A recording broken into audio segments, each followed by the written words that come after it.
Hello and welcome. Today is Tuesday, February 25th, 2020. This is a special API review session for Cluster API v1alpha2 and v1alpha3. This meeting is being recorded. Cluster API is a subproject of SIG Cluster Lifecycle, and we do have meeting etiquette that we use, which is generally be nice to everybody.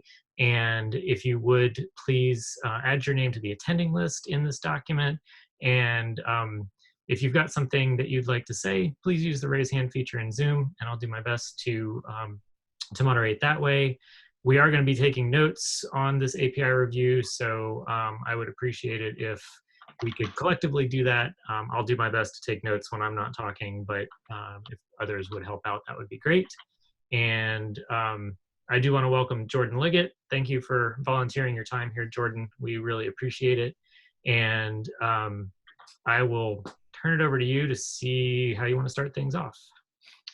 Yeah, so looking at the delta between these two API versions, thought we would start just by looking at the API types. If you want to drive and bring those up. Yes, I will. Let me just and then sort of branch out to look at the like the particular changes, whether it's defaulting changes or reorganized fields, and then see how you are sort of round tripping those and making sure that we're doing the best thing we can for the people who are using. So I'm just trying to think which one to start with. Let me pull up alpha3 and alpha2. Vince, what do you think? Start with cluster types? Yeah, the document also has like other things in it. Yeah. So, I mean, looking at the document, we do. It's been a while since I've looked at changes. So, for example, this is the alpha2 cluster spec that just has 2 fields in it. Mm-hmm. And in the alpha3 cluster spec, we have added several. So we had cluster network and infrastructure ref, which were both optional, and we still have both of those, but we've added paused and control plane endpoint and control plane ref. So this would be the first set of changes for the cluster spec that we do have, and I can pull up the conversion code if you want. Sure. So just so I'm aware, is the expectation that clients at different API versions will be interacting with the same instances, or that they will either be interacting with the old instance or the new instance? So the way that we've been approaching things from the controller standpoint, which I know is not exactly what you asked, but like there are behavioral changes when you go to v1alpha3, and the assumption is that like the controllers would get upgraded and would be talking v1alpha3 thingies and doing those behaviors. And if you had a client that only talked to the older v1alpha2 version, it's kind of up in the air as to what expectations would be reasonable for it. I don't know if that answers your question or just makes things more confusing. So maybe jump into the conversion code. That might answer my questions. Yeah, I'm actually going to switch my screen share over to an editor so I can get stuff side by side. Give me just a second. Sure. Andy, did you want to bring up the multi-tenancy concerns, which are probably the primary driver for our conversions? Yeah, I wouldn't say it's a primary driver, but it's certainly been a thorn in our side. So we have some deployments that, at least with v1alpha2, when that was the only API version, would we would have multiple copies of our controllers running, one per namespace, and each controller would be watching for clusters and machines in a single namespace. And the assumption was that it was multi-tenant, it was segmented per namespace. And that gets harder with the fact that we're going to have multiple API versions and we need conversion webhooks. And the conversion webhooks are cluster scoped and singular. It's not like you can say, if you're in this namespace, you use controller one's conversion webhook. And if you're in a different namespace, you use controller two's conversion webhook, and so on. So it's made our deployment model a little harder because we end up having to have, or what we've decided to do is have a single shared deployment that only does conversion webhooks between Alpha 2 and Alpha 3. And then we still support multi-tenant controllers in individual namespaces, watching one namespace at a time. They just don't handle any of the conversions. Yeah. I mean, you had a top level, I guess it wouldn't have needed to be a deployment before, but you had a top level manifest that would like install the API types and things like that, right? So all of the individual namespace controllers were clients of a single global API. Yes. Okay. All right. Yeah, I mean, the fact is that it's not like we have multi-tenant API servers with distinct views. So until and unless that happens, we're stuck with the fact that CRDs are cluster scoped and the conversions are cluster scoped. Right. Okay. Andy, can I ask a quick question?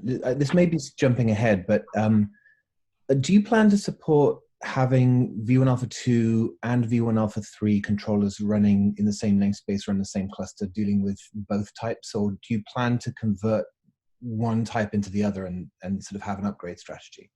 Not in the same namespace. The expectation is that you can have a single management cluster running multiple copies of the controllers, but within any single namespace, you would be expected to be interacting with. So if you have an Alpha 3 controller in some namespace, the expectation is you get the Alpha 3 behaviors in there. And if you're in some other namespace, you could do Alpha 2, but you wouldn't mix and match. And that goes back a little bit to Jordan's question about what should clients expect if they're different API versions in the same cluster. And kind of that's why I asked the question, because I think it's relevant. And so for us, given that we don't scope our controllers to a namespace, we have them as cluster scope.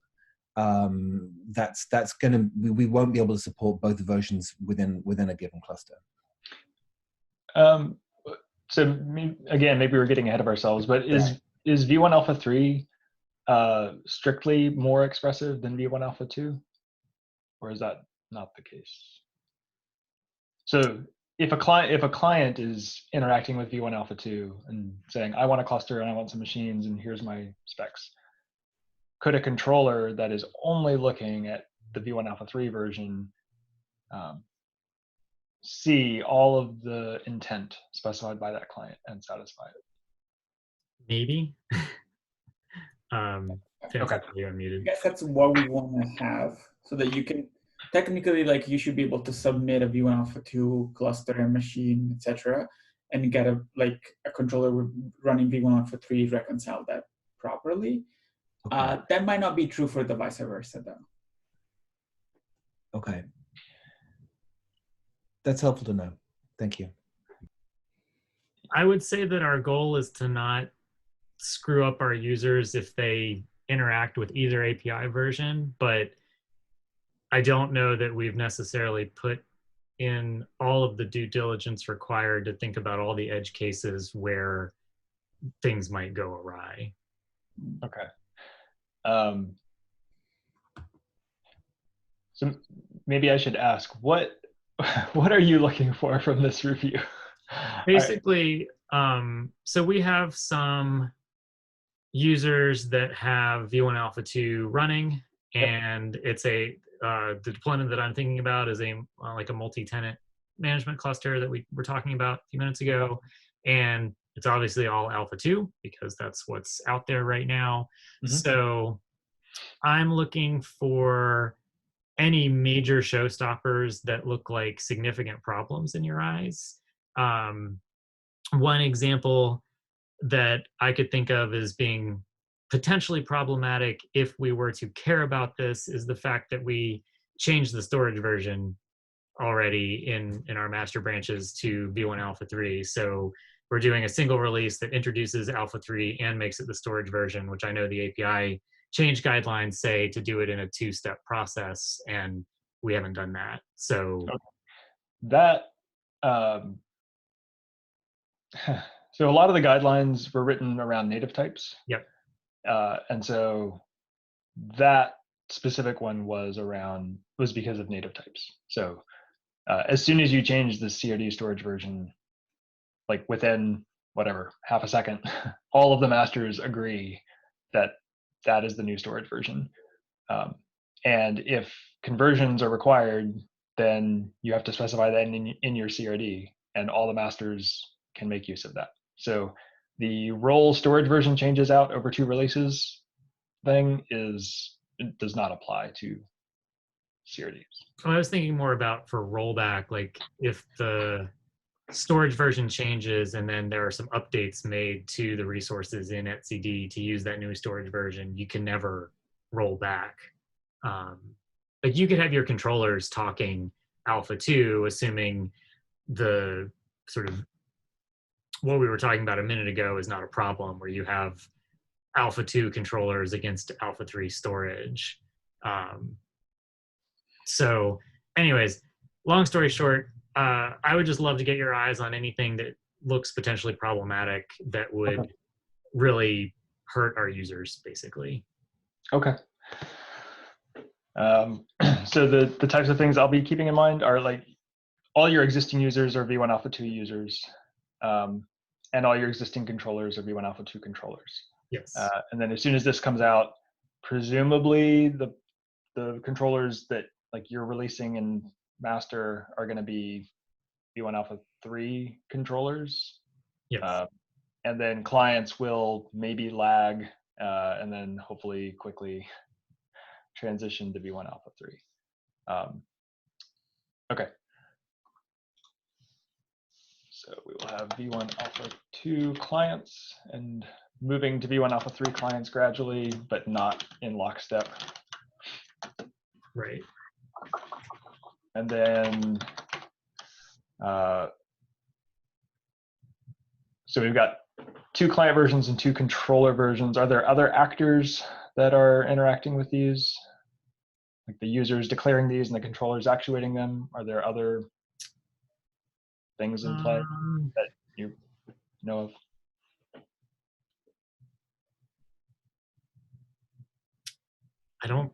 Nothing comes to mind. Okay. Anybody else think of anything?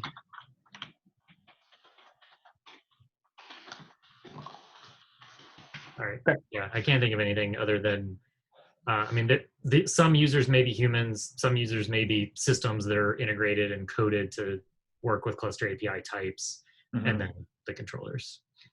Yeah, the main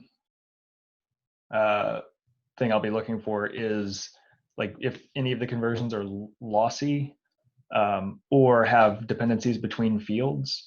If like one client interacts at one version and then that gets converted to the other version and a different client interacts with that version and then it like goes back, and so relationships between fields and lossy conversions are the big weird things that can happen there. So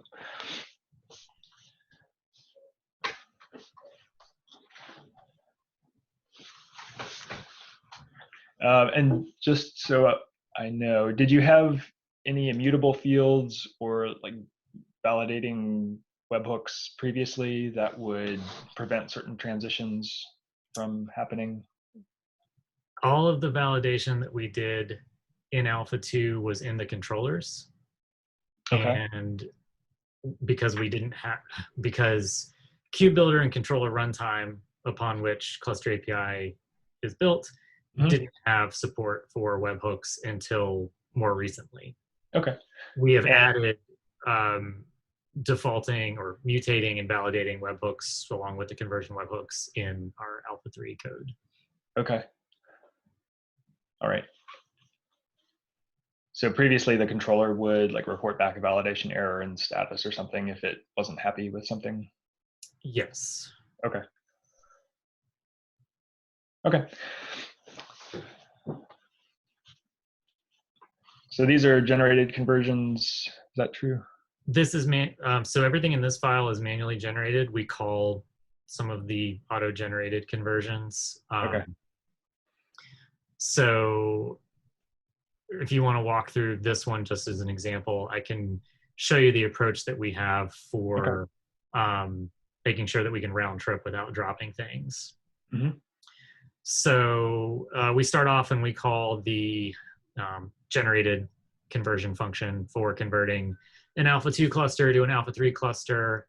And then one change that we did make is we used to have a slice of API endpoints on our cluster status in v1alpha3. And rather than having that be multi-value in alpha-3, we've changed that to just a single control plane endpoint, which is actually in our cluster spec.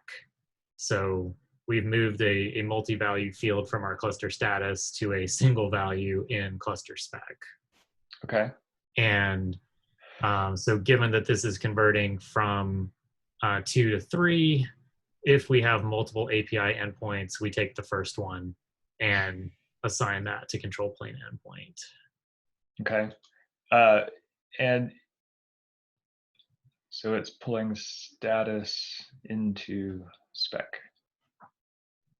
In this instance, yeah. Okay. And it dumps whatever is in spec. It didn't exist in spec at all before, is what you're saying. It is a new field in alpha-3, yeah. Okay.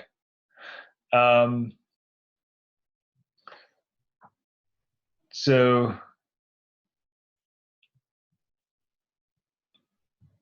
trying to think how that would work. So you're moving fields across the spec status boundary. That means when status is updated, so status is updated in v2 or alpha-2, it changes this value. This gets converted to alpha-3 for storage, which means that it copies the value from status into spec. Presumably that would overwrite whatever's in the spec. Right. But when updating status, isn't the spec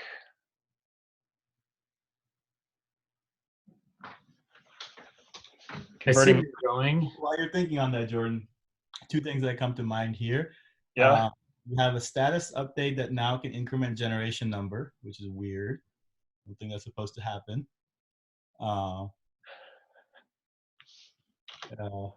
And also my head exploded, Andy, when you said the status went to spec. I can't remember the second thing I had in mind. I'll remember if I find it in my head. So yeah, so the things that I would want to check, and it kind of depends on like the order that conversion happens in. I think when the server's dealing with custom resources, the in-memory version is the request version, and then it gets converted on the way to storage. So that would mean if this is a v2 or an alpha-2 status update, then it's dealing in alpha-2, and then the stomping of spec, because this is a status update, happens prior to conversion, I think. So we probably should investigate. Yeah, so the things I would check around this, when you do a status update in alpha-2, does that actually persist this converted spec in etcd? And does it bump generation? Both of which are a little strange.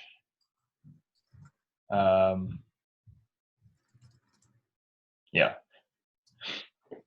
Is the intent that status will stomp whatever's in spec, or is this doing like an initial population of these two spec fields from status if they're not already set?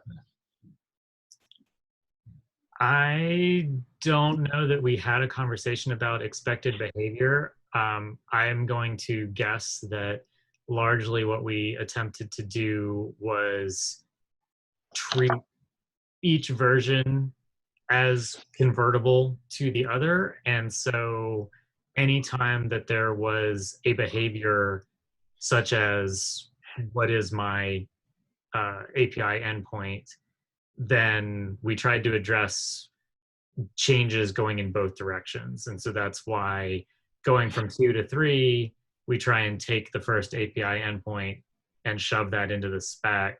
And then similarly, when we're going from 3 to 2, if you have a 3 control plane endpoint, we shove that into 2's API endpoint slice as the only one.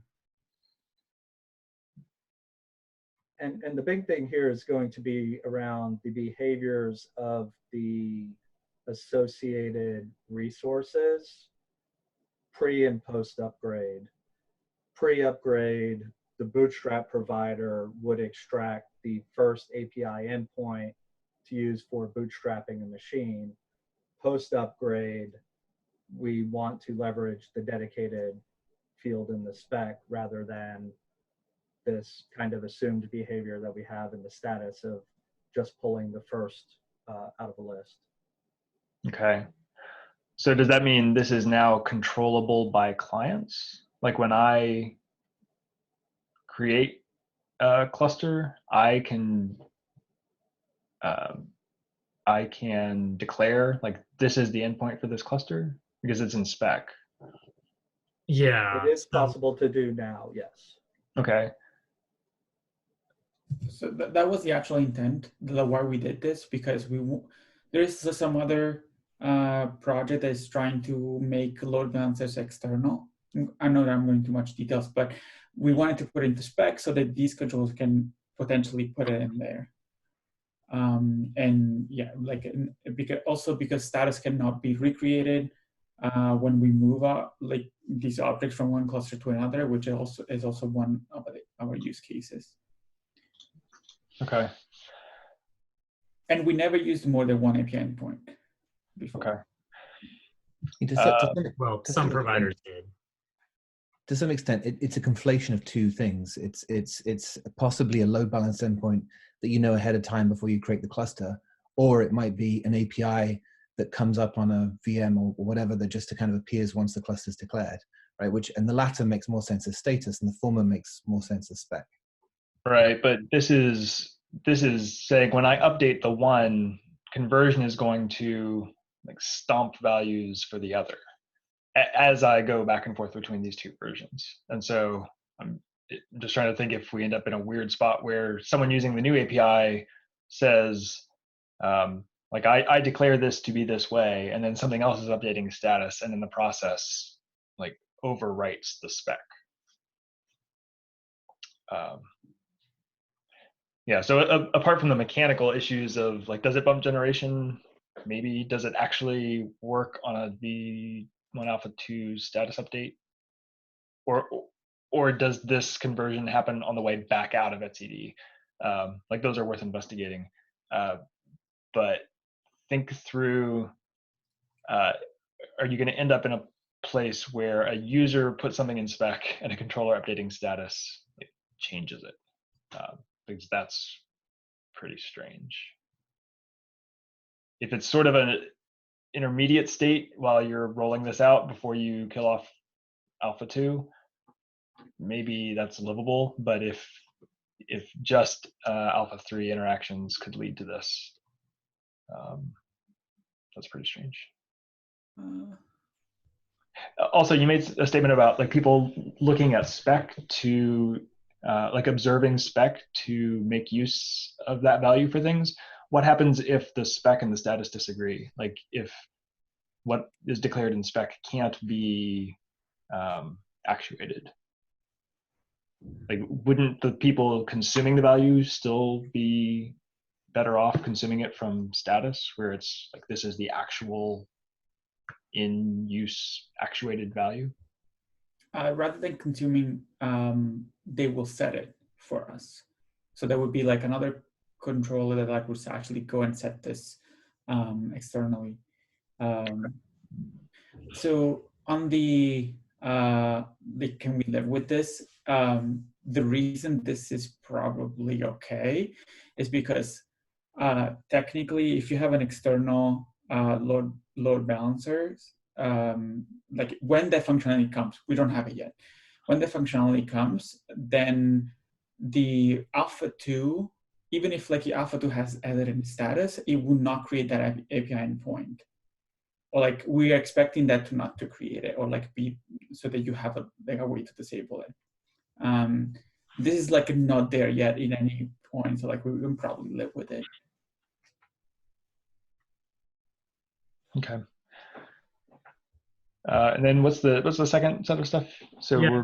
So before I go into this bit, I want to, it'll be easier to understand if we look at the conversion from 3 down to 2.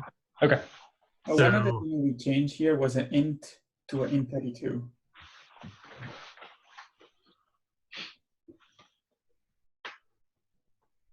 I don't know if it matters, but I want to point out. I mean, it's not like you're going to have a port that's higher. Oh, yeah. It's fine. Was there any, were there any restrictions on the value previously? I think it was just an int, right?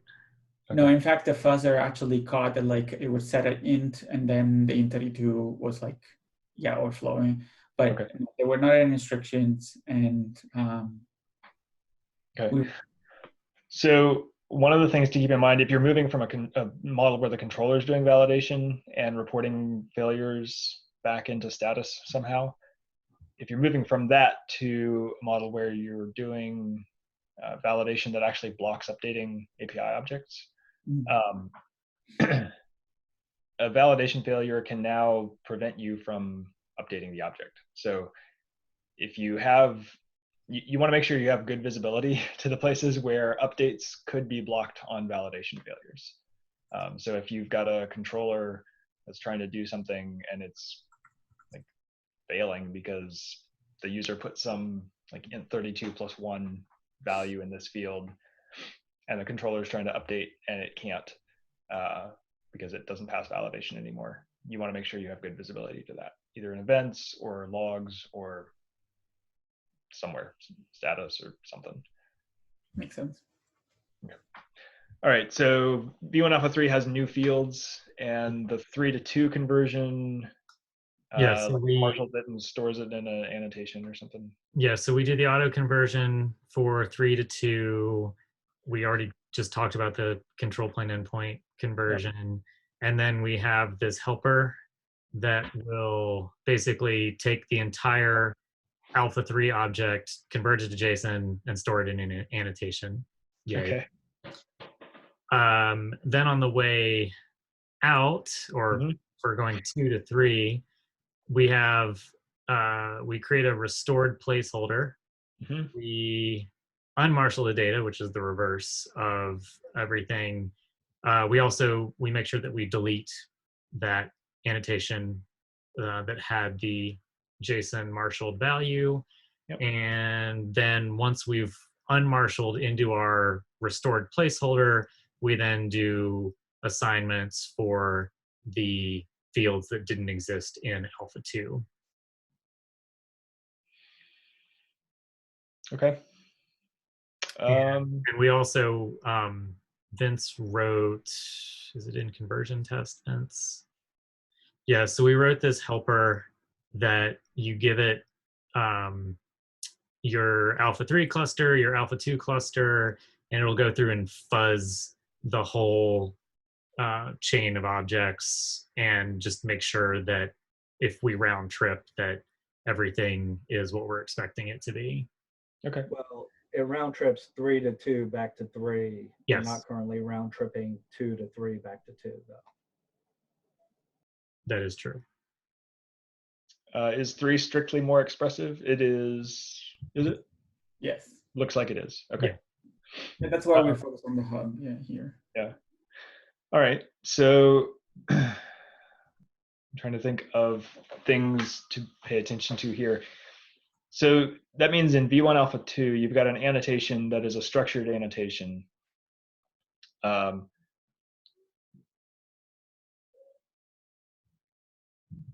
What do you mean by structured? Like it's JSON? But it's JSON. Yeah. So if a v1alpha2 object comes in with that annotation and it either can't be parsed or it doesn't unmarshal into the v1alpha3 object, or if any of the values you assign don't pass validation,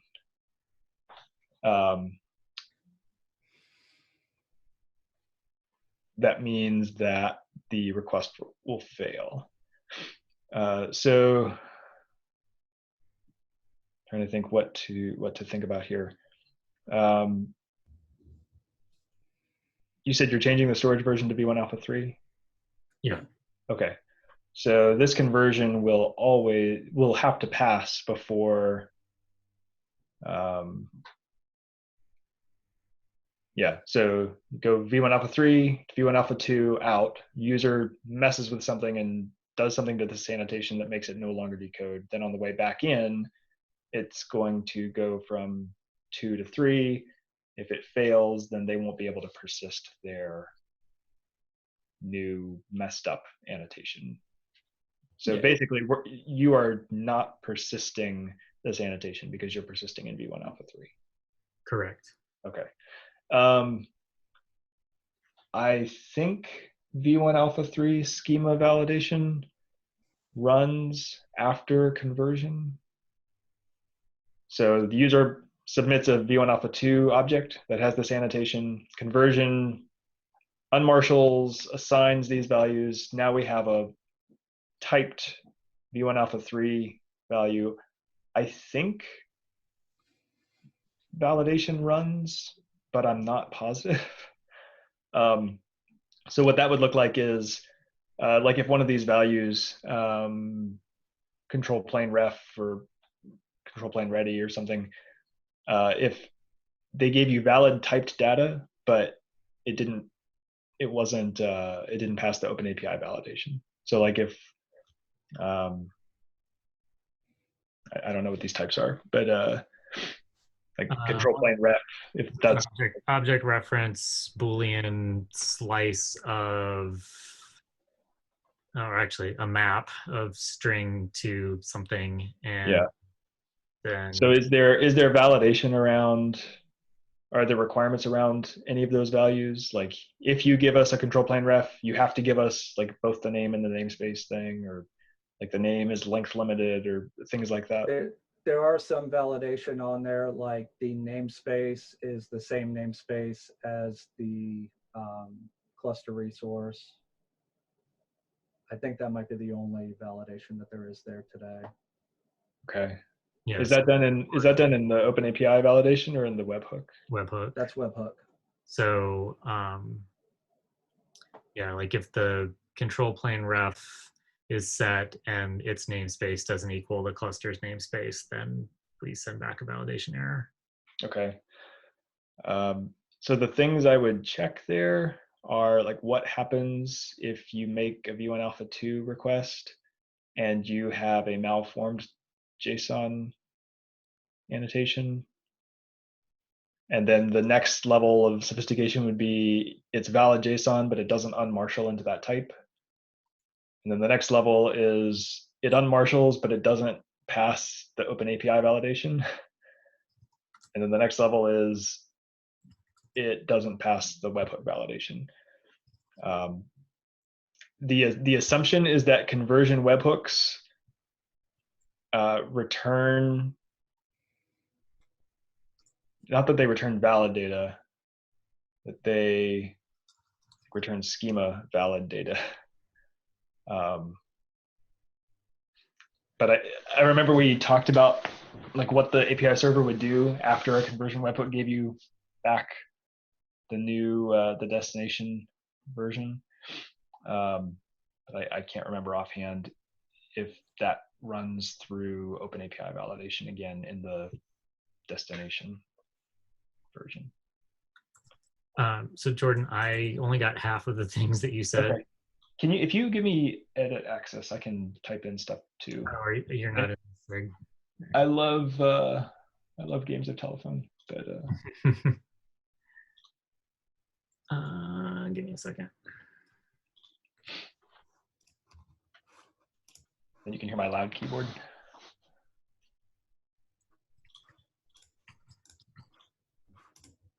It's Liggett at Yep. Google. Yeah. Whoops. I think I gave you. Oh no, I gave you edit. So you should have it now. All right, cool. Bogus JSON, okay JSON, but doesn't unmarshal the type.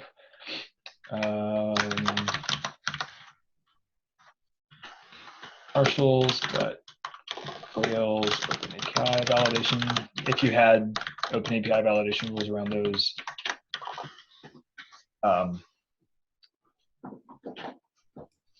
And so webhook validation would be like the namespace person, I guess. I'm not sure if you have OpenAPI validation. Because what you want to avoid happening is something getting converted and accepted and persisted that will not validate like in a round trip no op, like get update via v1alpha3. Okay. Yeah. Like it's fine if they submit bad data and you reject it. Like that's what you want. What you don't want is they submit bad data and like because of the layer where it actually gets parsed out, it's already after like some of these validations happen. And so then it goes into etcd, and then a v1alpha3 client is like, get and update something unrelated, and validation is like, nope, this is a bad object. So the outcome of these tests would like be actually checking that all of these things fail. Or at least the first two, yeah. Yeah. In a way or another. Yeah, all of these things should fail. Because otherwise, if your storage version is v1alpha3, that means you have allowed bad data to be persisted. Okay. All right. So that was. I think that covers most of cluster, right? There's not anything. Yeah, that's cluster conversion. When Okay. we return something from here, like for example, here manually restore data, you see this return error. And like if the JSON, for example, is like non-valid, it would come out of here. Like in which point, do you know which point in the stack would that happen? And should we even do this here or not? Well, so the error, I know that the error goes back to the client because we used to have some code before I asked Jordan about this a while ago that would say something like, oh, we made some changes in v1alpha3, and if you're using that field, that new field in v1alpha3, we just flat out reject a conversion down to alpha 2. And Jordan advised not to do that. So when we had that code in there, I know that the controllers and me using kube control were getting those conversion errors coming back. Yeah, so it depends on whether you're dealing with an individual object or a list of objects. The thing to keep in mind is conversion code is used by lots of different parts of the system. So if you do like kube control get, and it's stored in one version and you're getting a different version, then this gets called with a single object. If you do a list of objects, like kube control get, like everything in all namespaces, it's going to pull everything out of etcd. Anything that isn't in the version you asked for is going to get sent here.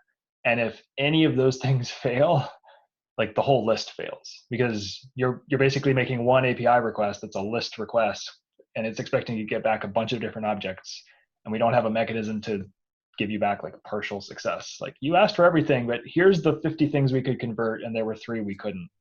And so that's why it's so important to make sure that you never, ever, ever persist data that will fail conversion, because you'll basically break every controller and every informer and everybody. Thank you for the comment. Okay, Shall we move on to machines? we shall. All right. So let me, let's see. Just looking at what's in here, going from 2 to 3, one thing that we did was we renamed an annotation. So the new version of the annotation is xkates.io. The old version of the annotation had IO accidentally repeated. So we have logic going in both directions to get you the right one on the way out, depending on if you're using delete the other one. You're constant with the error or the new one. Okay, and you delete the other one to make sure that it's not double listed. Yeah, we do. Okay. We also, so this is one that maybe is a little weird. So in Alpha 2, the expectation is that there's this label, this cluster name label that the controllers put on the machines, and we didn't have a field in, or actually, sorry, I'm forgetting, it's been so long. Is that right, Jason, that the controllers would put the cluster label on, or did users do that? The controllers would. What's the question? In Alpha 2, who puts the cluster label on the machines? Was it the controllers? The controller does. Okay. What we did in Alpha 3 is we continued to do that, but rather than like we have a defaulting webhook that does that, but we also have a new cluster name field, so that like we want to use the label as a selector, but we also want to have the cluster name as a required field in Alpha 3, and for those two values to match. So we get it, the spec cluster name is authoritative, and at least in Alpha 3. And if anything tries to change that, I don't remember off the top of my head if we have validation errors or if we just blindly overwrite it. But in terms of going from 2 to 3, we say if the Alpha 2 machine has this clustered label set, then we update the spec for cluster name, but it would be overwritten if there were some difference in any way when we unmarshal the JSON data for that was persisted, like if we were doing a round trip. And sorry, you asked about Alpha 2. In Alpha 2 was the user that would put it. Alpha 3 is the controller. Okay. I thought there was some user involvement at some point, but it's been a while since I looked at Alpha 2. Yeah, you have in Alpha 2. You also have to put in 3 places for like a machine deployment, for example. So that's why we moved to cluster naming spec, which is more. Okay, so in Alpha 2, it was a label. It was optional. I mean, I guess it was required, but fraught with error if you didn't put it in there and didn't do it right. But I mean, you could persist an object without it, but things later on would complain, or it just wouldn't work. Yeah. Okay. And it was changeable, mutable. Changeable. I don't think we had any logic that disallowed mutations. Yeah. Okay. Okay. And then in Alpha 3, the label still exists. There's also a field. The field is required, like at the OpenAPI level. I believe we made it required. Okay. Yeah. Okay. And the webhook ensures that the values match. Is that because you can't express that in? We have.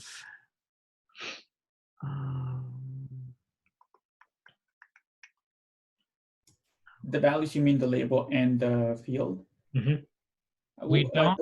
The webhook doesn't do that, but the controller always overwrites it if there is, yeah. So I know in one place we were moving that to the defaulting webhook, but we might have not done that consistently through the code base. I'm trying to remember where we did that recently, but I'm blanking on which one we did it in. I'm going to put it as an action item. Yeah, so this reminds me of the defaulting of selectors from template labels that we used to do in workload APIs. So there were two fields in like extensions deployments. There was the labels on the pod template and then the labels on the selector. And the selector had to match the labels on the template. Yes. And we defaulted the selector from the labels on the template. But then the user could update the labels. And so you'd get these weird errors where you would create a deployment and you wouldn't know anything about the selector. You'd just be blissfully ignorant. You'd be like, the labels on my pod are foo equals bar. And we'd be like, cool, you have a deployment. And then they'd submit an update saying, actually, I want the label to be like foo equals baz. And you get this bizarre error like the selector labels must match your template labels. You're like, what selector, what? Because the defaulting only happened if the other field was unset. So that only happened the first time. Oh, okay. And so if it sounds like you're setting up a similar relationship between the cluster name field and the cluster label or machine cluster label, where like one is defaulted from the other, but then validation also requires them to be identical. And so that seems likely to put you in a situation where a user only specifies the one, and then it gets defaulted to the other, and then they try to do an update of the only field that they ever told you about, and they get a validation error saying these two things don't match. That makes sense. Like Vince was saying, we don't have the validation in there yet. So if they don't match, like, ideally, happen. I don't know that we're going to do that. Like ideally, what I would like to see is the cluster name on the spec is an immutable field, like using a to be implemented immutable field feature in CRDs. And then you set that one time and we have a defaulting webhook that sets the label for you based on that value. Okay. But we can have it defaulting today, right? Yeah, and I swear there was at least one of these mutating webhooks has it. We had somebody move it. I just don't remember which type it was. The phrase "one of these mutating webhooks" that's an exciting phrase. Well, it's because we have all the different types. So whether it was machine set, machine deployment, or machine pool, I don't remember which. Okay, I was picturing a pipeline of multiple. No. Okay. Gosh, no. But at least like what's going on in here is there's two different ways that you can approach this code. One is I just have a plain old alpha 2 machine. It doesn't know about alpha 3. There's no annotation whatsoever. So assuming it has the label, when it gets converted to alpha 3, we'll set cluster name.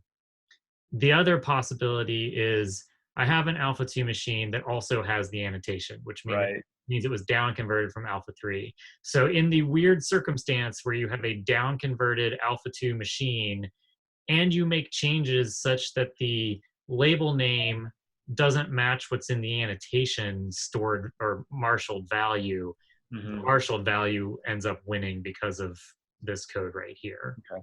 And that's what this comment says, that the conversion can be overwritten when restoring the cluster name field from the marshaled data. Okay. So then, similar comments about like if you have special validation stuff that's like making sure things are equal to other things, see what happens if you try to submit v1alpha3 with this marshaled annotation that breaks that validation. So. Okay. And then for restoring from the annotated value, we'll we'll only restore the cluster name from the annotation if it is set. And then we have a couple other fields that we just assign or copy over. Yep. Do we want to talk about data secret name? Yeah, we do. Are you ready? I guess. So in Alpha 2 machine, we have a bootstrap field that has an optional string for the bootstrap data. So this is like our cloud init data. Alpha 2. Okay. This is Alpha 2. So Alpha 2 has machine, spec, bootstrap data as an optional string. In Alpha 3, what we did is we left this field here, but it's deprecated, and the replacement is an optional string that is a reference to the name of a secret. And we have some code in our controller that can upgrade an Alpha 2 machine to an Alpha 3 machine, and it'll take the data that's in here and stick it in a secret. Right, Vince? Yes. And I know you will ask this, like we did this because the data was in plain text and it stores certificates. Yep. Yeah. I mean, yeah, in general, if you're going to have anything that's going to maybe have credentials in it, then it's better not. Is there a well-known key in the referenced secret? Yeah. I think it's just value. I think we went with value. Okay. That's probably worth describing in the API. In the comment? Yeah. Wherever it's. Let me double check. I know I'm not sharing this, but I'm at least sharing in Zoom. But in our Bootstrap implementers guide, we do have it documented. The key is value. Okay. All right, so the data stuff round trips losslessly, and you are able to convert, maybe conversion is the wrong, migrate is a better word, like to the referenced version. That assumes that all the controllers using it are aware of the new secret reference. Like obviously you can't run that migration until the controllers are going to be pulling the content to put into init scripts or whatever. Know about the does the migration. Yeah. Say that again, Jason. I was saying the controller does the migration. Okay. So in the multi-tenant case, like where you have namespaced controllers on a particular subset of these, they would migrate their own once they were ready? Yes. Okay. Yeah. And I think, can you go to store bootstrap data? I forget if we clean it up or something. Yes, we not. There's some place where you set data to, maybe we remove it. I thought we had code that was wiping it out, but maybe somebody found a bug that we were clearing out, or. Can I make a suggestion on the secret? Yeah. I would, anytime you have an object like referencing secrets by name and like pulling their contents and putting them places, it's really nice to know that whoever created this secret meant for it to be used that way. And so using the type field on the secret is really useful. So this is not setting the type field. Right here. Yeah, and it's just a string, so it could be like, cluster xkatesio / whatever bootstrap. Great. If you set that type when you create it, and in the controller before you use a secret, make sure it is of that type. That is a useful way to prevent someone using this as an escalation path to point at some random secret that they wouldn't have access to read, but they can get a controller to go yank the contents out and like inject it into a init script for them. That's a good point. We did this with persistent volume provisioning secrets. So basically, if you want the persistent volume controller to like pass credentials to some storage driver for you, you can point it at a secret, but the type of that secret has to match the persistent volume driver name. So if you set it when you're creating it, and then you document that if you want to use this, you have to point to a secret of this type, then users can set that type also.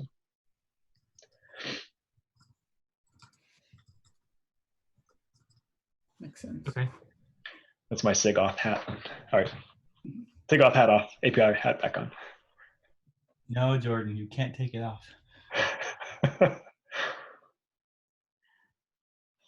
All right. All right. So it's a similar pattern where it decodes the annotation, restores the fields. Yeah. Okay. And yeah, and we already talked about the annotation with the typo in it. So Yep. that is machines. Okay. Yeah, the data is lossy though. Like it will be deleted from v1alpha3, and then if you down convert it, it will go like that will error. Like if you have something that it's reading that data and goes back and forth between alpha3 and alpha2, you lose the data. Are you talking about the bootstrap data? Yes. Yeah. Yeah, So it certainly. a client that sets up the bootstrap data pointing at a secret, and then another client that interacts and drops that field. Yeah. Yeah, I mean, basically, if you have an alpha2 client that's trying to work with an alpha3 machine and read the bootstrap data, it's not going to work. Yeah. Which means that the controller probably shouldn't do the migration until it doesn't have v1alpha2 clients anymore, right? Making updates. I mean, this one, I'm tempted to say like that doesn't necessarily matter, because the bootstrap data is really only useful once to boot up a machine. And so if we have any cluster API machine resources that have bootstrap data as a string, and we have an alpha3 controller out there, it's not going to do anything with that bootstrap data, assuming that we've already booted the machines. So if it does the migration at the same time, it's actually creating the machine and like putting the content in there. Yeah. So if you had a machine that had the bootstrap data as a string inline, and like the controller was offline, and then you brought the controller online, it would do the migration and everything would be fine. If you had some theoretical client that needed to audit the bootstrap data and do something with it, then it's going to have a problem if it's only talking alpha2. But like that's the only edge case that I've come up with so far. Actually, wait. When we go v1alpha3 down to v1alpha2, the secret name goes into the annotation, right? Yes. So the v1alpha2 client shouldn't drop it. Yeah, it won't get dropped. It's okay. I think Vince was talking about the actual data string getting dropped. The plain text data.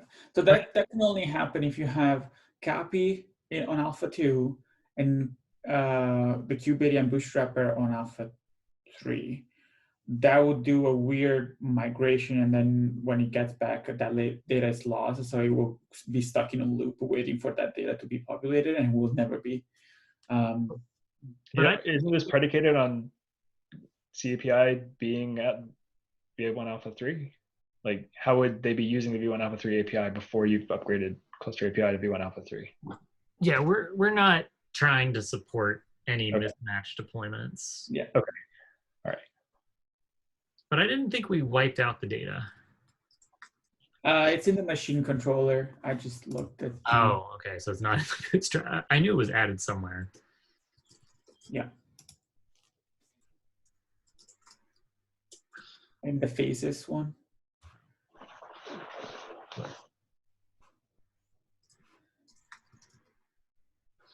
Okay, so this is in reconcile bootstrap, And if it's the alpha 3 machine controller, it's just going to say gone. Yeah. You don't have to do that, but it's probably safer. Yeah. Anyway. Okay. Do we want to look at like machine set and machine conversion? They generally are very similar.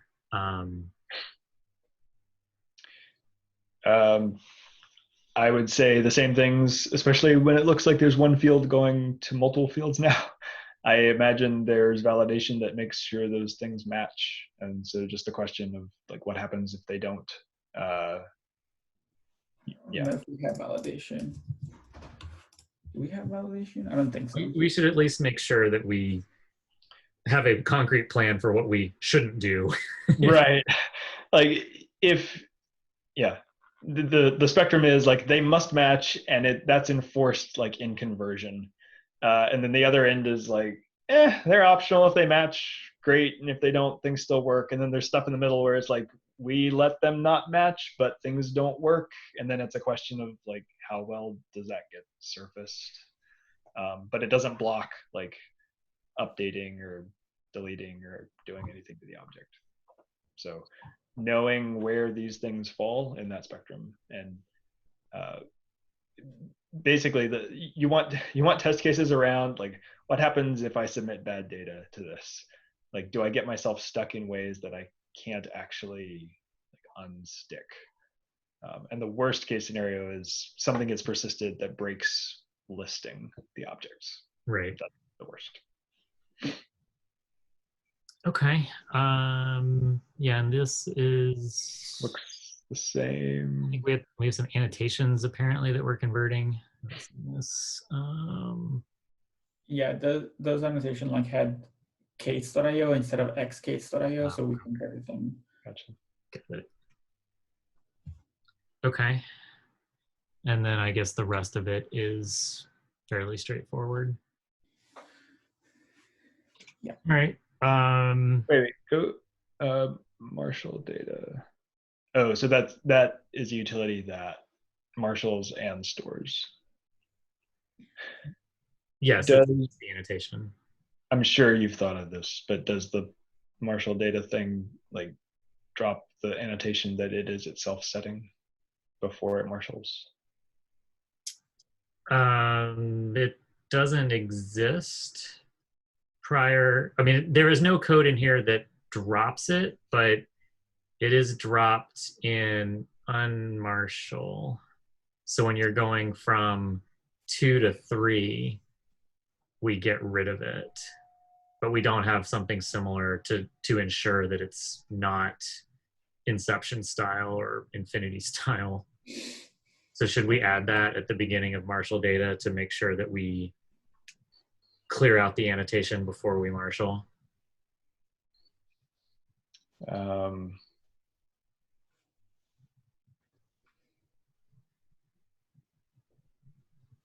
Maybe I'm thinking of like large annotations, like if someone used kube control apply, like there's going to be an annotation on there which already contains a serialization of the whole object. Yeah.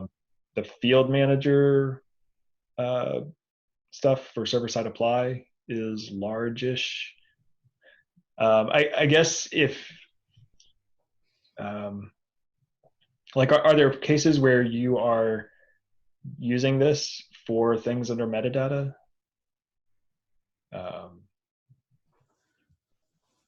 You mean? No, right? Vince? No, I don't think so. So the idea was that like this annotation in particular was only gonna be in memory, right? Because we set it, then the API server gets it back, and then it gets it to the requesting client. There's this annotation on it, and then on the way back, it will get dropped and it will never be stored. I mean, it hits the wire, so yeah, every v1alpha3 client is going to see it. So yes. That's, I mean, if you really don't need anything under metadata, then because everything under metadata like is inherently round trippable between the two types, I would probably not include that, and that saves you grief of like inception annotations and kube control apply annotations and field manager stuff. We do use some stuff in metadata, but we'll see. But we don't restore it. Like all of the restoration logic that we have is around spec and status fields, right? Right. Oh, I guess no, we do mutate. I was gonna say no, we don't do anything with annotations as part of the marshalling and unmarshalling. Oh, I thought, okay, anyway. So when we call marshal data and unmarshal data and use them, the places where they're getting used and what they're getting used for are to take something from, in this case, a machine deployment and copy it back over, but it only ever comes from spec. It's like spec or specific fields. Yeah. Yeah, So, the assumption is that the fields in object meta are not changing, and they will get automatically converted as part of the generated conversion functions. or with like specific translation of annotation names or things, but you're handling that. Clients are able to round trip those. You don't need to serialize them into an annotation. Right. Yeah, so I would consider not including metadata in the. Yeah, like I that. think for this cycle we can probably do it. If we do add new annotations though, with values that we cannot restore, Annotations and labels clients always preserve. So the point of this was to take fields that v1alpha2 clients don't know about and could drop, and keep them from dropping them by oh, I see. Oh yeah, routing through an annotation. So all the labels and annotations clients already preserve. Yep. Yeah, so you're just saying like make a copy of source. Make a copy, clear out metadata. Yeah. Yeah, that makes sense. Save on space. That's good. Yeah, I don't know of specific issues, but I would be a little bit concerned about annotation size. These objects aren't particularly big, but like you start encoding a full copy of something which already had a kube control apply annotation, which had a full copy, and it starts to get big. So. Okay, I wrote that down in the list. Cool. I guess next up would be to go look at the QBDM bootstrapper types. Okay. Were there defaulting changes or additions? Yes. Let me go find. So actually, let's start at cluster. Whoops. So for defaulting in the cluster, if the infrastructure ref is set and its namespace is unset, we fill it in to match the cluster's namespace, and we do the same thing for control plane ref. Okay. Are these new fields in Alpha 3? Infrastructure ref is an existing field from Alpha 2. Control plane ref is a new field in Alpha 3. Okay. And did the existing field in Alpha 2 have matching defaulting, or? No, in about 99% of the code, we didn't actually care if this field was set, but we have at least one bit of code that I'm most recently aware of from a couple days ago in one of our providers that expects it to be set. So I'm not aware of any place where we were defaulting this in a controller in Alpha 2. Okay. So should the same defaulting logic be added for that field in Alpha 2? Probably a good idea. Okay. Otherwise, if they create it via Alpha 2, like writes via Alpha 2 will leave this field nil. So it won't call. I honestly am not remembering the flow. Like it won't call an Alpha 3 defaulting after conversion from Alpha 2.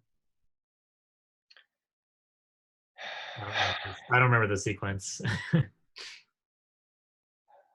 I mean, we don't have defaulting webhooks. We have mutating webhooks, and mutating webhooks are not called after conversion.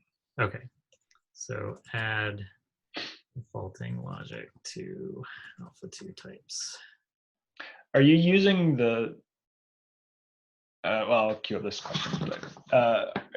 Are you using the match policy to intercept all versions, or are you like intercepting specific versions? Right now, we just have it on alpha3. Okay. Okay.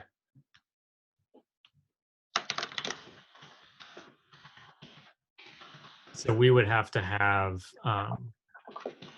like in the cluster webhook for alpha2, you can see there's no code in here. So we're not doing any validating or mutating for alpha2. Okay. And it sounds like you think we should.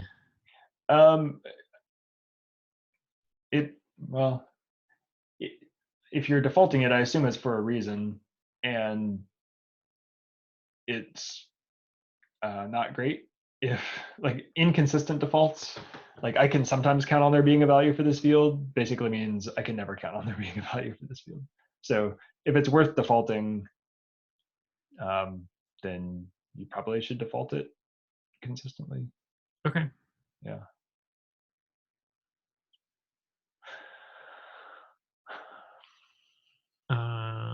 Yeah, so that was cluster defaulting. Cluster validation, we run the same thing on create and update, which is just to make sure that the namespaces that we were just talking about for defaulting match. So can the user specify different ones? I guess this does not let them. They're not supposed to. And like essentially everything in the realm of a cluster and its machines and its machine deployments and all the other objects, at least up till date, operate in a single namespace against other, and any references are against objects in that same namespace. So that was why we generally didn't care if this field was set, because most of the code in the controllers, rather than checking for the spec infrastructure ref namespace and operating on it, it was just using c.namespace for the cluster's namespace or the machine's namespace.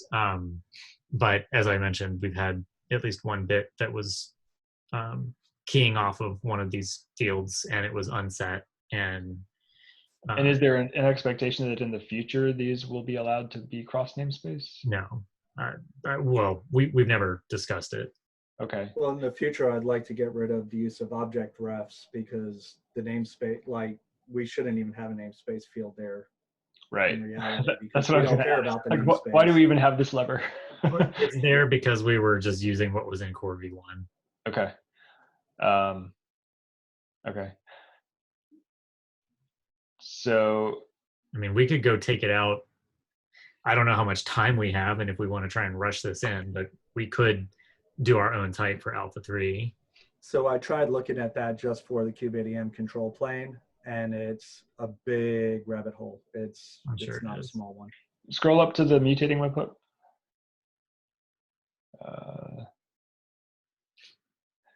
So this is defaulting. I see. Yeah, so this is another one of those, like, you want the same thing between alpha 2 and alpha 3. Otherwise, like, they could create something via alpha 2 that this validating one would reject, which would like keep a controller from doing stuff. Okay. So if we add the same defaulting and validation to alpha 2, we'll be in better shape. Yeah. Okay. And that's it for cluster. For machine, we have the same, this is the exact same concept, just making sure the namespaces match and the validation's the same, at least for these two. We do have one more, which is if you have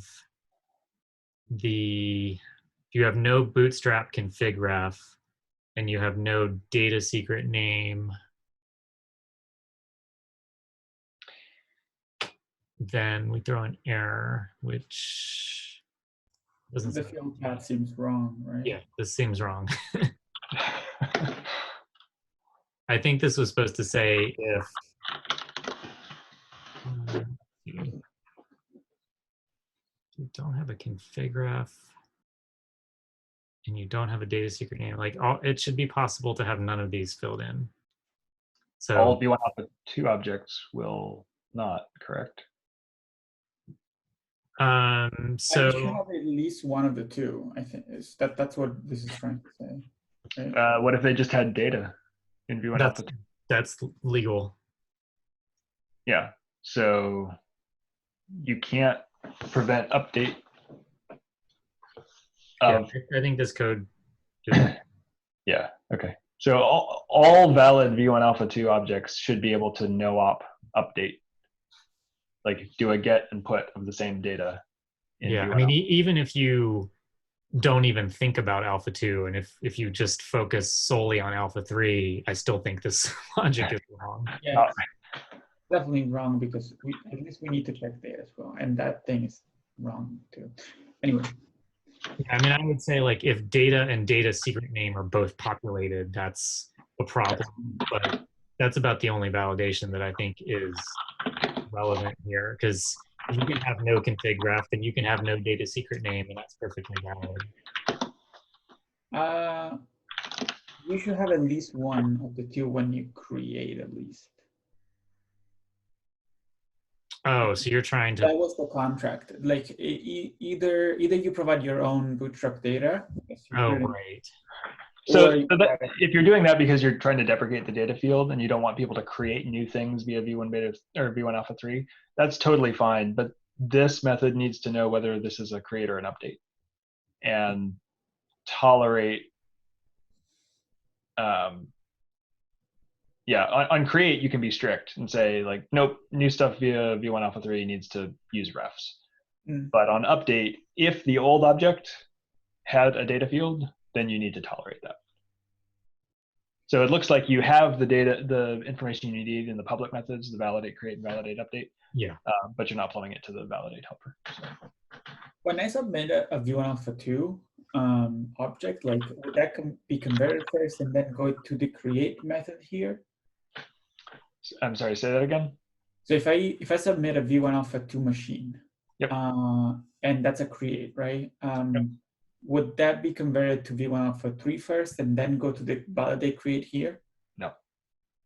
So it only goes through alpha 2 validation if that.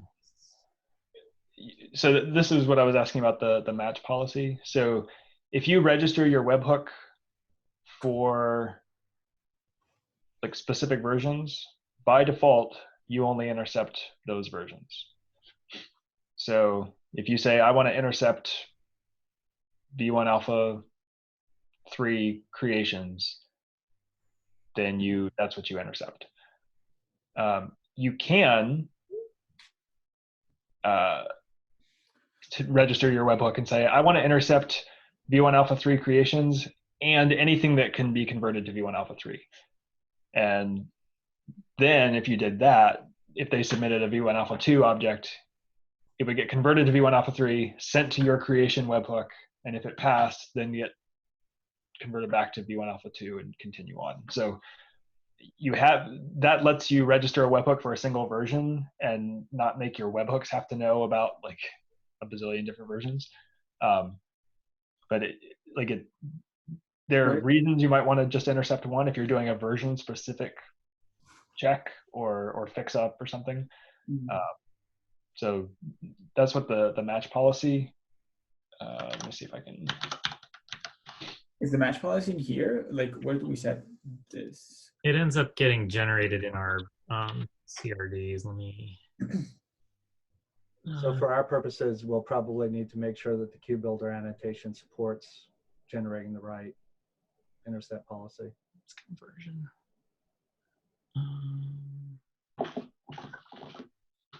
So this is what our rules look like for.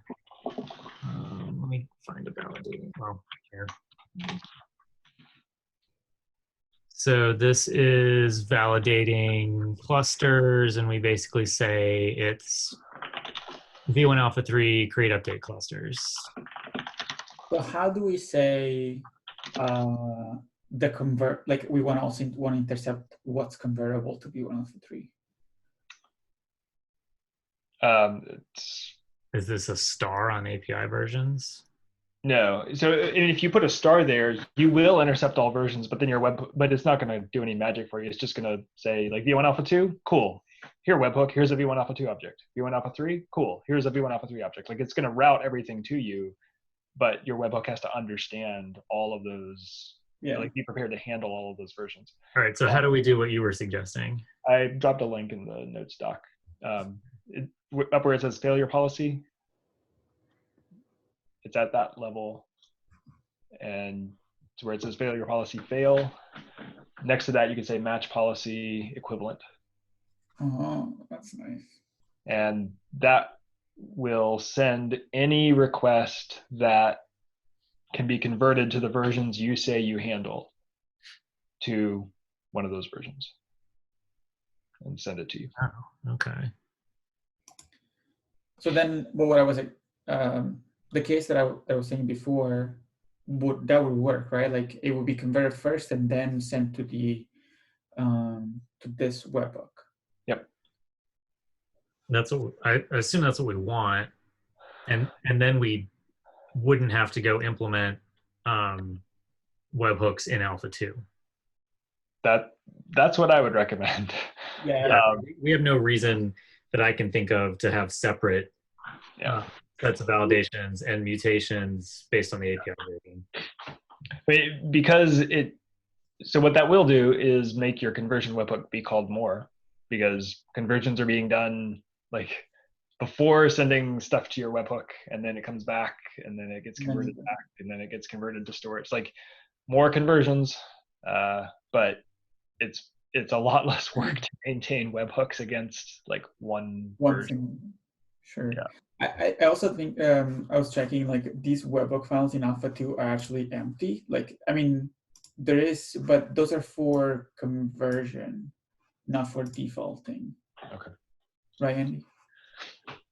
I don't think we don't do any validation and defaulting on Alpha 2. Right. Yeah. Yeah. But the recommendation is definitely like, and in your case, it's a little different because you're developing the API and the webhook like in lockstep. So if there's there's not going to be a new cluster API version that you don't know about, right. I hope. But this was much more for people who are like, hey, I intercept like apps v1 deployments, and we needed those clusters to be safe to upgrade, even if when we start like apps v2 beta 1 deployments, and not have like a million webhooks out in the world either not intercept those at all and be like totally unprotected, even though they thought they were intercepting deployments, or say, yeah, I handle version star of deployments, and then blow up because we sent like a v1alpha2 to them that they weren't expecting. So it makes it easier for you because you only have to maintain one version, but it also makes it easier for people who are trying to intercept stuff. And like, especially once you get to like a stable version, like cluster API v1, like I can write a webhook that intercepts that for a good long time and really only have to worry about like when v2 shows up. So yeah, I like that. I have another question. Yep. So here we're validating and defaulting at the same time, the same fields. Is it true that like the validation would never fail though in that case for the namespace? We have a length check on it, so okay. We could just, like, one thought that I had in the past that we didn't end up doing was just saying, screw it, I don't really care what value the user submits here, we're just going to blindly overwrite it and force it to match. Yeah. I dropped a link. There was an issue that came up recently-ish. So namespaced objects get submitted to namespaced endpoints, and there's the potential for submitting an object manifest that doesn't have a namespace in the manifest to the namespace endpoint. Yeah, that's definitely what we have in Alpha 2 in our examples. They don't have the namespace in the YAML. Right. Which is fine from an API client's perspective. Like, it's unambiguous. If you submit that to a namespace endpoint, the API server actually populates the namespace based on the endpoint. If the two objects disagree, like if you submit it to namespace foo, but the manifest contains namespace bar, the API server will Reject bark it. at you, like it'll reject it. It won't let it be persisted. So that's okay as well. The case that I'm not sure about, so this is mutating. So you're in the defaulting phase, mutating phase. The population of the namespace in metadata, I think, happens after mutation. So if you submit an object that lacks a namespace in the manifest, I'm not sure what will come out here. If you use kubectl actually populates it. So don't just use kubectl and think that it works. Right. I linked to the issue that's open for this.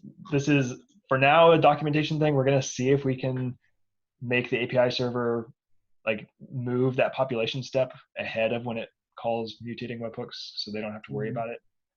But I'm not quite sure how KubeBuilder like manages this. Like the namespace is available in the admission attributes, but it may not be in the serialized object manifest that gets sent to mutation. Anyway, it's worth double checking, especially if you're going to have like really strict validation around this and treat it as a required field. So, but you said like it is in the attributes. Yeah. Okay. Yeah. So. The attributes are authoritative. Yeah, and I've been through this code before somewhere. I just don't remember off the top of my head where the path I want the hook.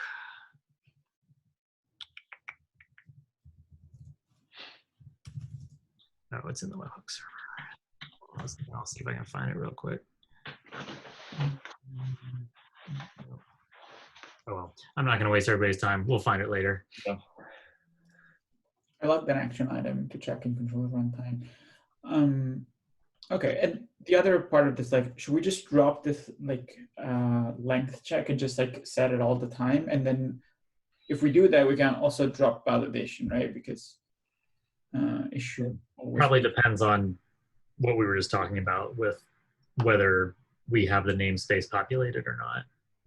I mean, if you pull it from admission attributes, I would pull it from the correct authoritative source all the time. Yeah, I mean, we're at the mercy of controller runtime, so yeah.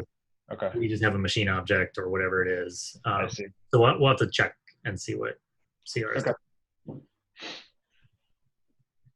But so I guess Vince's question, like, let's say the namespace is always there. Is it appropriate to just always force it to be what's on the machine? Like, just do the copy or the setting all the time? Or do we want to allow the user to fill it in and have it be different and have their validation get rejected in validation? I guess well, is it weirder to let a user be like, hey, here's a namespace field, cool, I can set it to this other namespace and do cross namespace references, and kubectl apply worked, so it must have worked, I'm going to go home now. And in reality, their thing just got stomped and ignored. Like if you, it doesn't seem great to let them accidentally set up something that doesn't work. So. Yeah, I think the not being aware that it was set to a different value than you were expecting, and then either having something broken, or maybe it's referencing a real object, but it's not in the namespace you're expecting, and then you scratch your head for an hour trying to figure out why it's wrong. I'd rather keep this the way that it is, keep the validation the way that it is, and post Alpha 3 change our type so that the namespace isn't in there anymore. If you're planning to drop the field, is there a reason not to start clearing it instead? Like you said, there's one place that is actually using it. Is there a reason that place can't just switch to use the? It got fixed yesterday. Okay. So is this for the benefit of old versions of that thing? I think it's because it's a large change and we're very close to release that, like, it's just kind of blast radius to create a new type and Okay. change all the. Well, I mean, you don't have to start by creating a new kind. You can start by clearing this field. So it's always unset. And then nothing will be using it because there is no value there. Like clearing the field as it stands today is really similar. It appears really similar from an API perspective to like removing the field in the next version.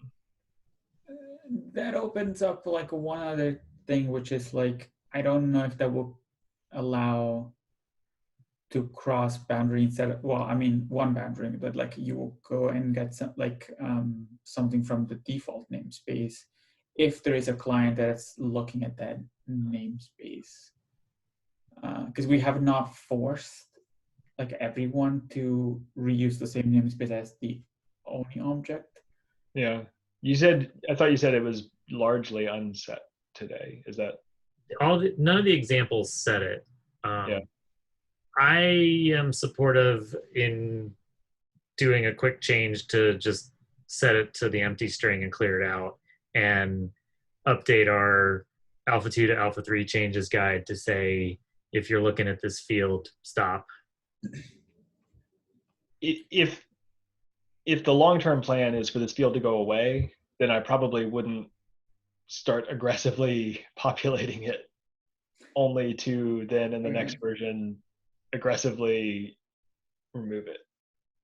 But so part of the reason that we introduced this in general was that to quit breaking user expectation that if they set the field, it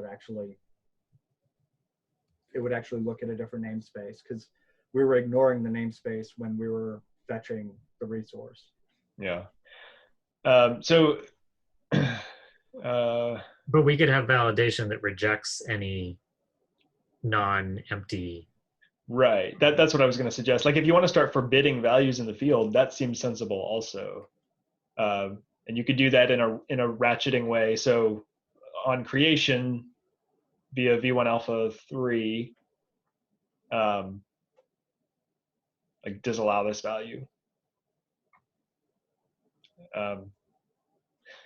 Maybe I'm forgetting something, but wasn't there a use case that like said, like, for example, you want the infrastructure template.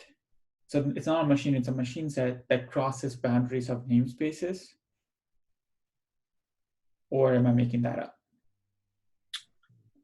Thinking. I think we had them shared among multiple clusters in the same namespace. I don't recall either yes or no if we ever talked about sharing them across namespaces. Cross namespace references are pretty unusual. I don't know, like multi-tenant wise, if that's like if you're expecting to be able to isolate things to their own namespaces, then giving them a way to reach out to other namespaces is maybe not expected, especially if there's not a reciprocal like thing on the other side saying yes, it's cool for them to like use my config data.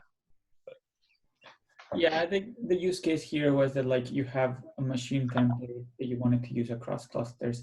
If you actually, I was looking into the machine set webhook, we don't have the same validation logic for namespaces for templates, unless I'm completely missing it.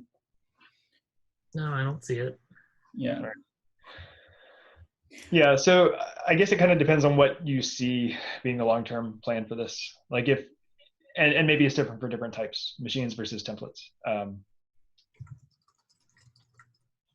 But if you expect the field to go away, then I would probably tend to either clear it or fail validation if it's set on creation.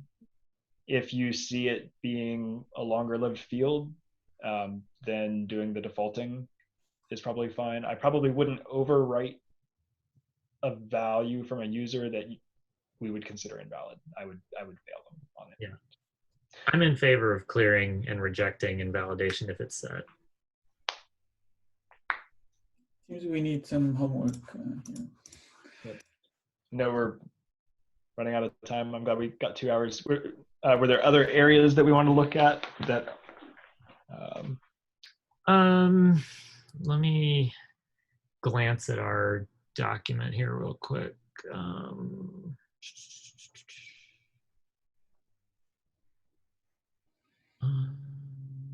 Just trying to find API changes. One change that we made, let me hold this over just a second.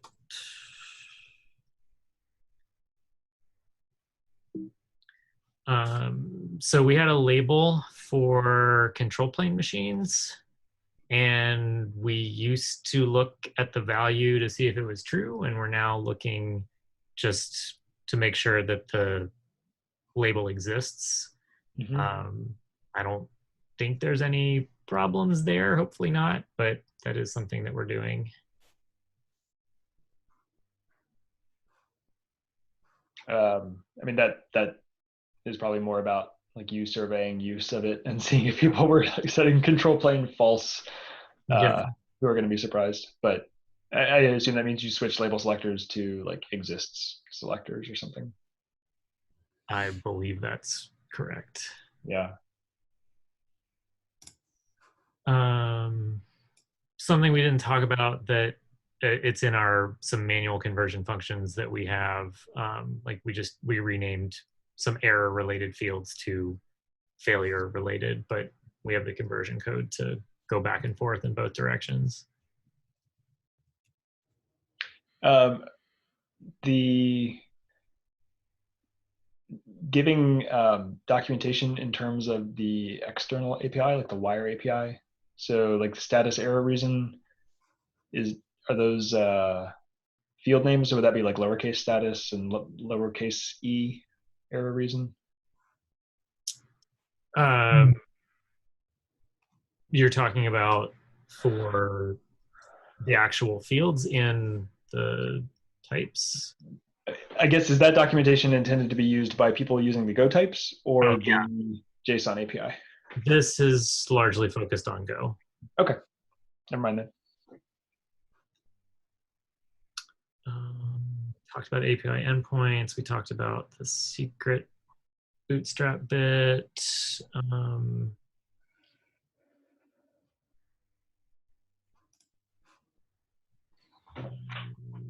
Yeah, I think that's probably the bulk of it. So we do have something. I'd be curious to get your take on this. So we are labeling the CRDs themselves to indicate which versions, like at an API version level, the CRDs support. And so if you have, actually, Vince, I'm going to let you explain this one since you implemented it. So, okay. We had an issue because you seem like actually you haven't seen it. We have object references pretty much everywhere. So if you see a machine, that machine will point to two other objects that are like a bootstrap. We've seen the config ref, but also infrastructure ref. And these are object references that point to objects in the same namespace within that part. But now, like, there was the problem of the API version. So if you have a machine that's in v1alpha2, and you upgrade the machine, so the controller sees the v1alpha3 machine, the object references will still be pointing to v1alpha2 objects, because that's how you created the machine, right? Yeah, this was the question that I asked you, Jordan, that you pointed to me some 4-year-old issue about, I guess, the PR that introduced multiple API versions, and what do we do with object references? Yeah. So I guess like because like we're working in the same project, we made up this contract, which was that if you want to offer like CRDs to be used for references, you need to tell Cluster API this. So like the key here would be the Cluster API version, right? Cluster X.KSIO v1alpha2 matches these many versions of my my CRD versions. So a better way to look at this is like Cluster API, let's say it's at v1 beta 1, and I'm creating a whiz-bang infrastructure provider, and my provider has, you know, v1alpha3 as its API version. So it's a way to tell Cluster API, if you need a v1 beta 1 infrastructure reference, then you need to go get a v1alpha3 whiz-bang machine. It's really convoluted, I know. And Can I share something? Yeah. Or,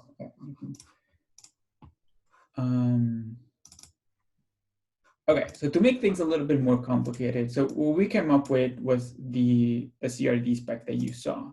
Now, Cluster API, when it sees a reference. Hey, Vince, can you bump your font? Oh, yeah, sorry. Is it better? Or even more? I do one more. Thanks. So, for example, let's go look at the controller here. If I'm getting an external object, which, for example, could be that reference that we saw before for like infrastructure or Bootstrap, the first thing that we will do is that, like, do we need to convert this reference to the new API contract? What this does is that, the like, version that a provider provides, is that a well-known version that maps to a specific contract? that was the intent of that map that you saw before. So the expectation is that, like, for example, for the AWS provider would tell Cluster API, this version of my CRD will match to this contract of Cluster API. Now you can also have like a more version that match the same contract. That's why you saw the list, right? So what we do here to update the reference to the latest supported version for the Cluster API controller that's currently running is pretty much this. So we see a reference, we go get the CRD, we read the label for the current running API version, and which is the contract in this case. We go read that CRD with the label, we get all the versions that are supported, we sort them, and then if there's something that we need to change, we just flip the version to the new one. So a concrete example where we had a failure because we weren't doing the conversion was with that Bootstrap data that we were talking about earlier, where somebody was trying to run our master branches of everything, which has v1alpha3 in it. Our examples hadn't been updated yet, and so they were creating v1alpha2 objects, which included the v1alpha2 machine that had the Bootstrap data. And because the controller was seeing that the object reference was to a v1alpha2 Bootstrap object, it was retrieving the v1alpha2 version, which does not have data secret name in that API version. And even though the Bootstrap controller was creating a secret and filling the Bootstrap data in that secret, the machine controller, which was looking at that v1alpha2 version, was saying, yeah, this data secret name field doesn't exist, so I just got to keep waiting. So is the references that have a group and version, in this case, it was a controller that understood both v1 alpha 2 and v1 alpha 3, but it was intentionally using the v1 alpha 2 API because that's what the reference was? The controller had been updated with the new behavioral aspects for v1 alpha 3. Right. but So it could use v1 alpha 3 if it wanted to. Like yeah, it understood v1 alpha 3. it was blindly using the API version in the object reference because in this case, the Bootstrap provider doesn't have to be one that comes from the cluster API repository. Other people are writing Bootstrap providers. So for controllers that understand both versions, why wouldn't it use the newest version it understands if that version can fully express all of the things from the previous version? So the version is opaque to, so I'm going to go specific here. The machine controller needs to get a Bootstrap resource. The Bootstrap resource could be v7 alpha 3. Like it doesn't have to be a SIG cluster lifecycle Bootstrap provider. So there's no guarantee that there's an alpha 2 and an alpha 3. It's just there's an object reference to some thing out there. The controller has a contract for its v1 alpha 3 behavior, and the expectation is that if you're using a Bootstrap object and you're using a v1 alpha 3 machine controller, then you need a Bootstrap controller that speaks that contract.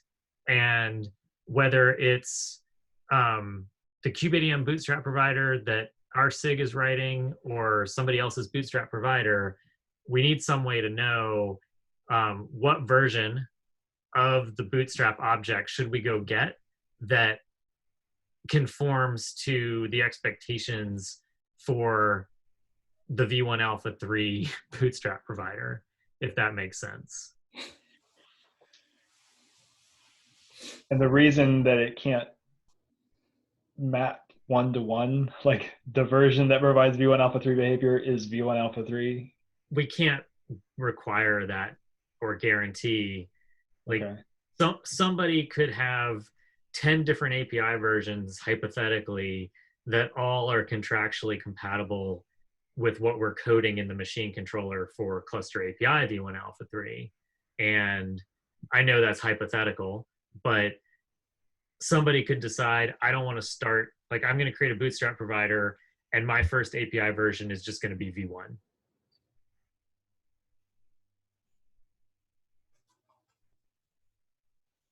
Okay. And so this approach is giving a way for those things to decorate themselves to indicate what version they are compatible. So basically, like if I'm writing a Bootstrap provider, my API version is v1. I want to tell the controller, when you see a reference to my Bootstrap object, go get v1.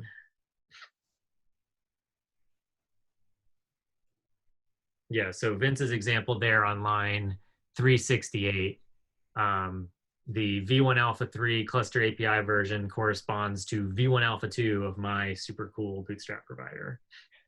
And so the object references, what version would be in the object references? Whatever version was there when the person put it in. So like our example was, oops, I had v1 alpha 2, but that was just because I was copying and pasting from documentation that hadn't been updated. But there's also the case of, I go set up a cluster and I've got cluster API installed. I've got all my, like I create a cluster and some machines, and then there's a new version of cluster API that comes out with a new API version, and I go upgrade all my existing data. The API versions are now presumably n-1 in the refs. Okay. I'm having a hard time following. It sounds like this is giving a way to override the versions that are specified in the object references. Yes. Yeah, it's effectively knowing what's there and like picking the best for the version that we're currently running. So if that's the case, why are there versions in the API reference, in the object references? they were there Why? originally. Okay. It's the object Well, reference. we need to know the group and kind. That's I agree with that. Yes. Yeah. But and why this are is there? where our use of object references, I think, is a poor choice. Yeah. I think it would be much better if we were using either a separate type that would reference the group and kind without the API version. I remember there being one that sort of fit that bill. Or we could make our own. Yeah, exactly. Okay.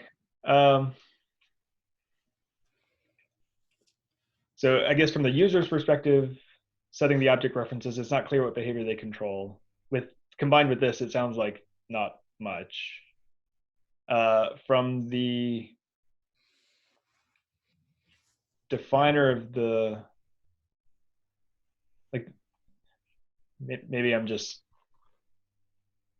dense. This mapping is not, I'm having a hard time envisioning like a one-to-many mapping where the many things that it maps to are distinct from each other, but somehow also all compatible with the same cluster API contract. So the main thing is if a provider decides that they made a horrible decision for v1alpha3 with their types and needed to mutate them somehow, they could mutate fields that are not part of the cluster API contract. I see. And release a new breaking version for their provider that would still be compatible with the same version of cluster API because they fulfill the contract that we operate against. I see. And is this like a preferred order thing? Like use the first one of these that's available on the machine? I think No, we we'll do a get the semantic highest. version comparison, don't we? We'll get the highest version. Yeah, we're using some compare kubeware API version strings here from Okay. machinery. Where do common labels show up? What objects are those on? Are those on their custom instances or on their? Yeah, it's on this. This is an example for customize. So we could just use an example. Our Bootstrap provider for KubeADM in config, you will find under CRD, the customization file will have these, and will have this mapping. Yeah. Okay. So those are going to show up as labels, but maybe, yeah, I'm just having a hard time understanding how you discover all the values of those and then how you turn that into API requests to particular versions. So we issue a GET to retrieve the CRD, and we get the labels from the CRD. Oh. So the API extensions CRD, not an instance of it. Oh. Yeah, well, in this case, we list the CRD with that label. So if it has that label, we want that CRD back, and then we filter on group kind. Because we can't do a GET unless we know the protocol, and the name is complicated, and there's a GET function, and I couldn't use it. I see. So this has to be implemented as a CRD. Like you're literally using the CRD object to plumb information. Yeah. That's surprising. Just a sec. We could consider alternatives in the future of using a config map or something. Yeah, CRDs. Yeah, we've really pushed hard to not make CRDs need to be visible. Like CRDs are an implementation detail of the API.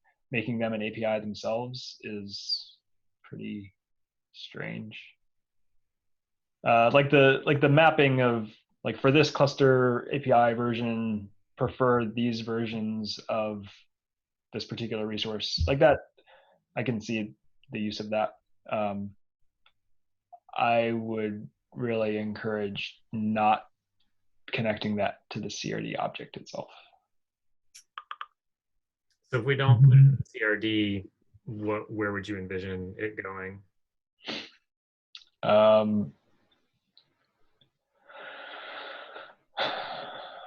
So the problem here is we didn't want to make this something that we push down to the consumers.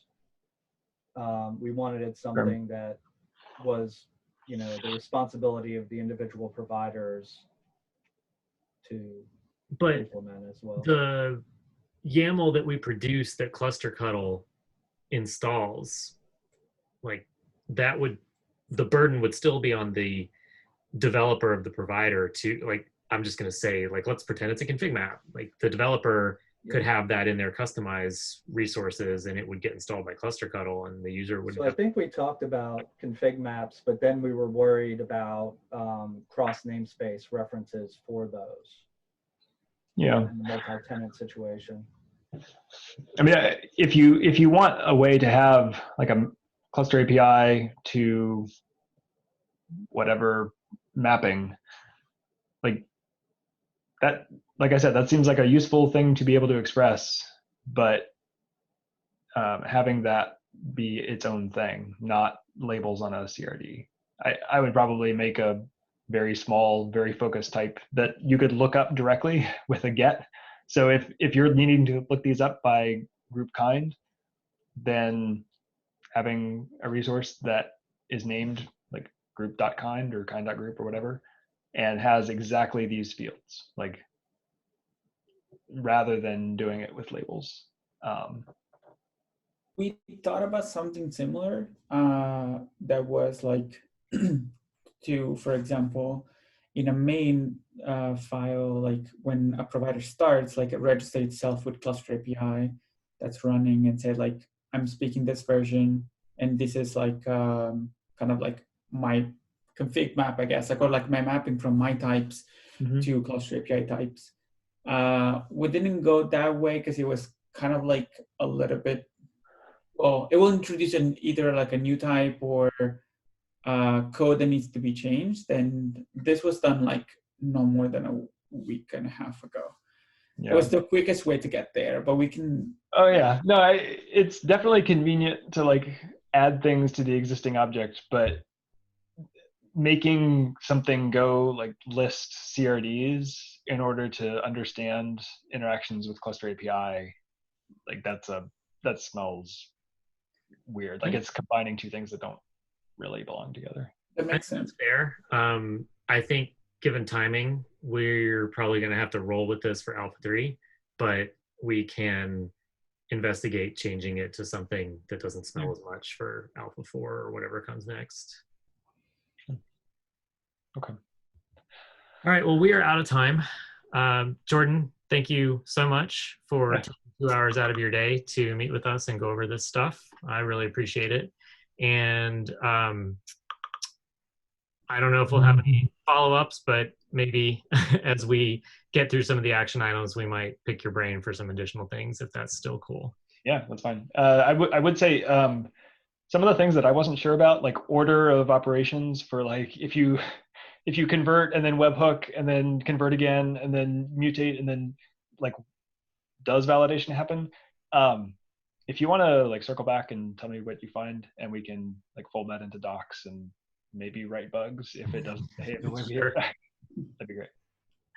All right. Well, thank you again. I need to run to another meeting, so we will be posting this recording on the SIG Cluster Lifecycle mailing list once it's done. And have a good Tuesday, everybody.